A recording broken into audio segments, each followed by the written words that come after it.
Olá pessoal, sejam bem-vindos a mais uma videoaula, amigos, estudantes, pessoas interessadas. Nós vamos dar continuidade à aula relacionada à teoria eletromagnética. Eu falei na aula introdutória que é muito importante dominar essa ferramenta matemática que é a análise vetorial ou cálculo vetorial. E essa ferramenta, alguns consideram como muito complexa, muito difícil e inclusive é isso que faz muitas pessoas fugirem, né, de gostar dessa disciplina teoria eletromagnética, porque você analisa tudo, você tem que fazer um monte de cálculos vetoriais. Mas nós vamos desmistificar isso, nós vamos estudar passo a passo, fazendo exercícios, e você vai ver que se você me acompanhar nessas aulas e fizer exercícios, você vai dominar essa ferramenta, não é um bicho de 7 cabeças. Nós vamos começar com a parte de álgebra vetorial, que é somas, subtrações, produto, certo? E nós vamos falar dessas grandezas, nós vamos trabalhar com grandezas escalares e grandezas vetoriais. Vamos deixar muito claro o que é um escalar e o que é um vetor. Um escalar é uma grandeza que você, para expressá-la de forma completa, precisa apenas da magnitude, ou seja, da quantidade. A gente também chama de módulo. Então, você define muito bem o escalar através da magnitude. O vetor, você já precisa da magnitude e da direção, ou seja, da quantidade e direção, para você tornar a informação completa. Por exemplo, vamos pegar um bloco, vamos exemplificar que nós temos um bloco e nós queremos transportar esse bloco para a direita, né, para essa direção aqui. Então alguém exerce uma força F1 de 2 newtons, outra pessoa exerce outra força aqui de 1 newton, outra pessoa tem uma força de 4 newtons. Então note que é muito importante que além do número, do valor da força, ou da magnitude, ou módulo, a direção é muito importante, porque se pessoas estão fazendo forças em diferentes direções, a efetividade que a gente quer alcançar não é atingida. Você quer mover esse bloco daqui para cá. Então, se alguém está fazendo força para cá, mas tem outra pessoa em direção oposta, logicamente a força resultante disso não vai ser tão grande como seria se todo mundo estivesse aplicando a força nessa direção. Então, a força é um exemplo, né?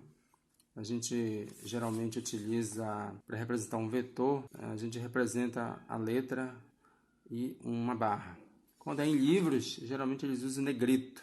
Então, um vetor é negrito, um escalar não tem negrito. Mas aqui no papel não dá para a gente fazer negrito, então a gente vai representar as forças, por exemplo, velocidade, letra V e a barra em cima. Significa que é um vetor. Certo? Então, exemplo de escalar, você só precisa da magnitude, tempo, massa, temperatura. Então, nesse caso aqui do bloco, se eu quiser saber qual é a massa do bloco, eu digo, olha, 10 quilos. Então, você precisa da magnitude, que é 10, e a unidade de medida, quilogramas. Então, a direção aqui não é necessária. A massa, quando você diz 10 kg, já está bem expresso, tá? Completa a informação. Da mesma forma, a temperatura, você diz... A temperatura atual é de 30 graus Celsius. Pronto. Agora, quando você trabalha com vetores, você precisa definir a direção também, a velocidade, a força que eu já mencionei, intensidade de campo elétrico, assim por diante. Também temos campos escalares e campos vetoriais. Um campo é uma função que especifica uma quantidade em uma região. Então, você tem um conjunto, no caso do campo, um conjunto de grandezas distribuídas numa região. Então, eu tenho uma região aqui, e nessa região eu tenho um conjunto de forças. Então, se eu tenho um conjunto de forças aplicada, então eu digo que isso aqui é um campo vetorial. Certo? Então, por exemplo, as chuvas em determinada região que caem, elas têm não só a intensidade da chuva, de volume, mas também tem o que? A direção. Isso é uma informação importante, é uma informação importante. Se a chuva está caindo assim, né? Ou se ela está caindo com determinado ângulo em relação ao solo, ou de forma perpendicular em direção ao solo.